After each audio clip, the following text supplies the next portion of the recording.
नमस्कार, मैं मनीष स्वागत करता हूं आपको अपने इस यूट्यूब चैनल पे।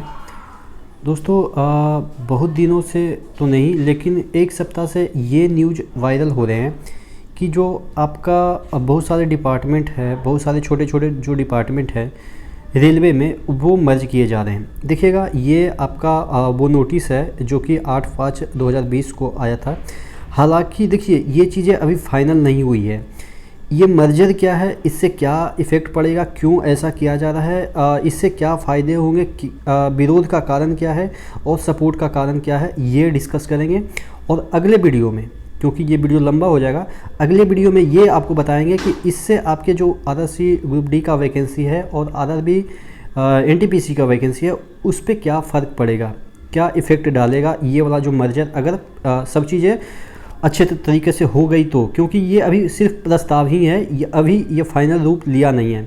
लेकिन जहाँ तक मुझे ऐसा लगता है कि ये फाइनल रूप लेगा ही, क्योंकि इससे सरकार को फ़ायदा है, थोड़ा सा तो फ़ायदा है आर्थिक रूप से। क्योंकि जो चीज़ें हैं वो मैं समझाने की कोशिश करता हूँ। इसमें मैं ये सिर्फ समझाऊँगा कि ये मर्जर है, उससे रेलवे एम्प्लॉय को क्या फ़र्क पड़ेगा। अभी अगर आप रेलवे एम्प्लॉय हैं नहीं हैं तो कुछ फ़र्क नहीं पड़ेगा आपके ऊपर। लेकिन अगर आप रेलवे एम्प्लॉय हैं तो रेलवे एम्प्लॉय पे क्या फ़र्क पड़ेगा, और एक आम आदमी के नज़रिए से देखें तो क्या ये सही है, और एक अगर रेलवे एम्प्लॉय के नज़रिए से भी देखें तो क्या ये सही है। रेलवे जो एम्प्लॉय हैं उनके भी नज़रिए दो हो सकते हैं। जैसा कि आप अक्सर यूट्यूब के वीडियो में देख रहे होंगे, बहुत सारे लोग सपोर्ट कर रहे हैं तो बहुत लोग इसको विरोध कर रहे हैं। अब बेसिक मुद्दा पे हम आते हैं कि ये है क्या। एक्चुअली क्या होता है कि बहुत सारे ऐसे डिपार्टमेंट होते हैं जिसमें कि काम बहुत कम होते हैं। बहुत कम बोले तो मतलब कि आप कह सकते हैं घंटे का 1-1.5 घंटे होता होगा काम। तो वैसे कर्मचारी क्या होते हैं कि फ़ायदे में रहते हैं और एकदम से मज़े में रहते हैं। तो सरकार क्या चाह रही है कि अगर कहीं डिपार्टमेंट में ज़्यादा कर्मचारियों की आवश्यकता है तो दूसरे डिपार्टमेंट से उसको लाया जाए। ठीक है, मतलब ये जैसे आपके ट्रैकमैन हैं तो ट्रैकमैन में बहुत सारे संख्या होते हैं, जो कर्मचारी होते हैं उनका बहुत संख्या होता है। लेकिन अगर हम आईडब्ल्यू की बात करें, या बहुत सारे ऐसे डिपार्टमेंट हैं जिसमें कि बहुत कम कर्मचारी होते हैं, उसका काम ही नहीं होता है, मतलब कि काम बहुत कम होते हैं जिसकी वजह से कम कर्मचारी होती है। और अगर कोई अचानक ऐसा काम आ गया जिसमें कि कर्मचारियों की आवश्यकता पड़ जाए, तो उस संदर्भ में अब वो रिक्रूटमेंट तो कर नहीं सकते हैं कुछ दिन के लिए। तो क्या करेंगे कि जो दूसरे विभाग के कर्मचारी हैं उनको मल्टी स्किल्ड करेंगे, यानी कि उनको भी ट्रेनिंग। अब देखिए, अब डायरेक्ट सपोज ट्रैकमैन के कर्मचारी हैं, उनको पॉइंट्समैन का काम 2 दिन के लिए दे दिया जाएगा, तो क्या वो कर पाएंगे? नहीं कर पाएंगे। तो इस वजह से उनको अब जो ट्रेनिंग मिलेगी वो मल्टी स्किल वाला ट्रेनिंग होगी, यानी कि 2-4 जो विभाग है, जैसे आपके पॉइंट्समैन हो गया, आपके ट्रैकमैन हो गया, और भी जो विभाग है, एक एग्जांपल के तौर पे मैं बता रहा हूँ कि सभी जो 2-3 अगर कुछ ऐसे डिपार्टमेंट हैं उसको मर्ज करके एक डिपार्टमेंट बना दिया जाएगा, और उनको तीनों या चारों जो भी डिपार्टमेंट का चीज़ें होती है उसका ट्रेनिंग उनको दिया जाएगा। अब वो ट्रेनिंग दे दिया जाएगा तो इसका मतलब ये हुआ कि उनको कभी भी कोई भी काम दिया जा सकता है। जैसे अभी आप सपोज ट्रैकमैन में लगे हुए हैं, कल हो के उसी जोन में या उसी डिवीज़न में कुछ ऐसे कर्मचारियों की आवश्यकता हो गई कि पॉइंट्समैन की आवश्यकता हो गई उनको। बहुत सारे लोग पॉइंट्समैन छोड़ के चले गए या प्रमोट हो गए, तो उससे क्या होगा कि उनको रिक्रूटमेंट की आवश्यकता नहीं होगी, वो वहाँ से बंदे उठा लेंगे। ठीक है, तो ये तरीका हो गया कि ये मतलब कि उनका सोच है कि ऐसे करने से हमें फ़ायदा होगा, काम में व्यवधान नहीं पड़ेगा। ऐसा होता है ना कि कई बार कुछ विभाग में इतने मतलब कि प्रमोशन हो गए कि नीचे वाला कर्मचारी ही खाली हो गया, तो बार बार तो रिक्रूटमेंट कर नहीं सकता है। तो ये चीज़ें हैं। ठीक है, तो ये हो गया। अब इसमें रेल कर्मचारी विरोध क्यों कर रहे हैं और सपोर्ट क्यों कर रहे हैं? देखिए, इसमें क्या होगा कि अगर मर्जर होगा, डिपार्टमेंट का मर्जर होगा, तो बहुत सारे ऐसे डिपार्टमेंट हैं जिसमें एलडीसी वैकेंसी नहीं आती है। एलडीसी बोले तो मतलब कि क्या होता है कि जैसे कि आपका कोई डिपार्टमेंट है तो उसमें वैकेंसी आती है कि उसमें आप आगे बढ़ सकते हैं, उसको एलडीसी कहते हैं। जीडीसी का मतलब क्या होता है? जीडीसी का मतलब होता है कि जो भी डिपार्टमेंट है, जितने भी रेलवे के डिपार्टमेंट है, सभी कर्मचारी उसको अप्लाई कर सकते हैं। मतलब ये कि एलडीसी एक छोटा सा पार्ट हो गया जिसमें जिस डिपार्टमेंट में है उसी में वैकेंसी आती है, उसी में आप ऊपर उठ सकते हैं। एलडीसी का मतलब हो गया कि एलडीसी पूरा एक जोन का आता है। ठीक है, एक जोन का आता है, जैसे कि आपका ठीक है नॉर्थ ईस्ट वाला जोन हो गया या आपके सेंट्रल जोन हो गया, तो जोन वाइज एलडीसी नहीं आता है। जोन वाइज क्या आता है आपके जीडीसी आता है, सॉरी हाँ, जो जोन वाइज आता है वो जीडीसी आता है, और जो आपके डिपार्टमेंट वाइज आती है वो एलडीसी आते हैं। तो इसमें क्या होता है कि बहुत सारे जैसे ट्रैकमैन है, उसमें बहुत सारे ऐसे वैकेंसी आती ही नहीं है, मतलब कि एलडीसी तो आती नहीं, जीडीसी आती है लेकिन बहुत कम आती है, जीडीसी बहुत कम आती है। एलडीसी अगर हम बात करें तो बहुत क्या ट्रैकमैन में आती ही नहीं है, और ऐसे डिपार्टमेंट है जिसमें कि एलडीसी वैकेंसी नहीं आती है, ठीक है। तो उसमें क्या होता है कि एक ही एग्ज़ाम देख के बच्चे सिलेक्ट हुए हैं। कोई बंदा ट्रैक पे ही काम करता रहता है, और कोई बंदा उसी मतलब कि 4-5 साल या 10 साल में स्टेशन मास्टर बन जाता है, गुड्स गार्ड बन जाता है, यानी कि प्रमोट हो जाता है। क्यों? क्योंकि उनके पास अपॉर्चुनिटी आती है।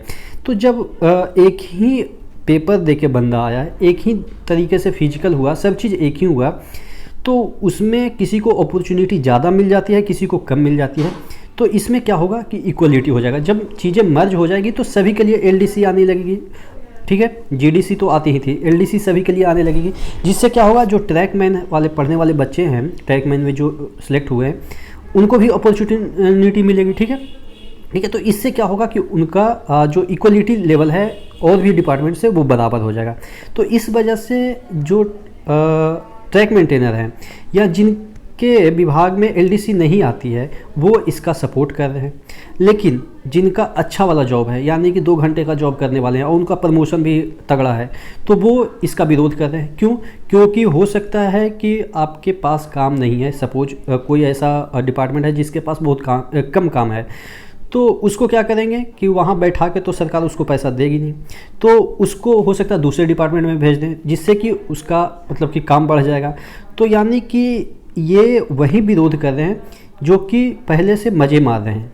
कहने का मतलब आप सिंपल से समझ लीजिए कि कोई ऐसा डिपार्टमेंट जिसमें कि थोड़ा मज़ा होता है, उसका एकदम से आप कह सकते हैं कि उसके लिए ये चीज़ें मतलब गलत है। क्यों गलत है? क्योंकि उसको दूसरे डिपार्टमेंट में जाके काम करना पड़ सकता है अगर उसके पास काम नहीं है तो इस वजह से बहुत सारे ऐसे डिपार्टमेंट हैं, जैसे आपके मैंने बता दिया शुरू में आईडब्ल्यू का जो होता है, वहाँ पे काम ही नहीं है, काम होता है तो ऊपर भी नहीं करते हैं, ठीक है। क्या बोल देंगे कि मेरे पास मतलब कि ये कमी है, वो कमी है, सामान नहीं है, एम्प्लॉय नहीं है, मतलब कि बहुत सारे तरीके सुलझा देंगे। तो वो क्या करेगा कि अगर उनके पास आदमी नहीं है तो अब क्या होगा कि दूसरे डिपार्टमेंट से आ सकते हैं, तो जिसकी वजह से वो मगजमारी नहीं कर सकते हैं। तो टोटल कहने का मतलब ये है, ये सिर्फ मैं वीडियो बना रहा हूँ जिससे आपको अंदर का सिस्टम पता चले। आपको अंदर का सिस्टम के बारे में नहीं पता होगा क्योंकि आप अभी तक अंदर आए नहीं। तो इससे भविष्य में जब आप अंदर आते हैं, यानी कि सिस्टम में आते हैं, रेलवे में आते हैं, तो आपके लिए अच्छी बात है, ठीक है। क्यों? क्योंकि अगर आप ट्रैक मेंटेनर में चले गए, मतलब कि अगर आप समझ सकते हैं कि ट्रैक मेंटेनर में चले जाते हैं तो आपकी ज़िंदगी तो झंड हो जाएगी।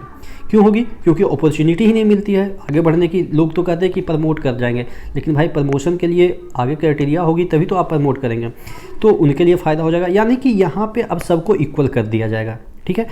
अब देखिए इसमें जैसे कि इसमें और भी जो चीज़ें दे रखी है, जो आप नीचे जाएंगे कि किसको किसको मर्ज किया गया है, इस पर और भी वीडियो हम बनाएंगे, ज़्यादा लंबा हो जाएगा तो आप बहुत फील करेंगे। धीरे धीरे एक एक टॉपिक को डिस्कस करेंगे।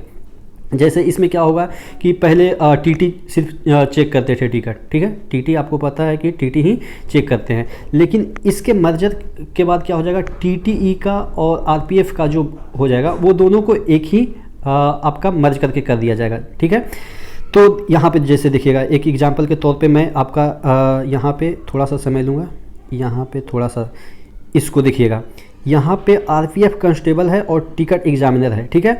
ये दोनों को मर्ज कर दिया जाएगा तो क्या होगा, ये जो टिकट एग्जामिनर पहले टिकट चेक करते थे, वहाँ पे ये आरपीएफ भी चेक कर सकते हैं, ठीक है। पहले आरपीएफ टिकट नहीं चेक कर सकते, उनके पास राइट नहीं था, लेकिन अगर ये मर्ज हो जाता है तो आपके टिकट एग्जामिनर तो करेंगे ही, उनका काम ही है। लेकिन अब ये जहाँ पे टिकट एग्जामिनर नहीं पॉसिबल है, जहाँ पे आपको भी पता है कि बहुत सारी जगह पे टिकट एग्जामिनर नहीं होते हैं, तो वहाँ पे आपके आरपीएफ टिकट चेक कर सकते हैं। तो इस तरह का बहुत सारे ऐसे चीज़ है जिसको मर्ज किया गया है। ऐसा नहीं है कि ये सिर्फ ग्रुप डी के लिए है, ये आपके टेक्नीशियन लेवल पे है, एएलपी लेवल पे है, आपके एनटीपीसी लेवल के है, मतलब बहुत सारे ऐसी चीज़ों को मर्ज कर दिया गया है जिससे कि अंदर का जो सिस्टम है वो खोखला ना हो जाए। एक बहुत काम कर रहा है सिस्टम, मतलब एक डिपार्टमेंट बहुत काम कर रहा है और एक डिपार्टमेंट एकदम से बैठा हुआ है, तो ऐसा नहीं होगा। इसलिए ये मर्जर का रूल लाया गया है। हालांकि अभी तक ये पारित नहीं हुआ है, लेकिन देखते हैं कब तक पारित होता है। और नेक्स्ट वीडियो में, क्योंकि ज़्यादा वीडियो लंबा हो जाएगा तो आप देखेंगे नहीं, नेक्स्ट वीडियो में ये बात करेंगे कि आपके जो करंट के वैकेंसी है उस पर क्या इफ़ेक्ट पड़ेगा इस मर्जर का। ठीक है, तो आशा करते हैं आप उस वीडियो को भी देखेंगे। उसके लिए आपको चैनल को सब्सक्राइब कर देंगे तो नोटिफिकेशन मिल ही जाएगा। ठीक है, तो नेक्स्ट वीडियो मिलते हैं, तब तक के लिए धन्यवाद।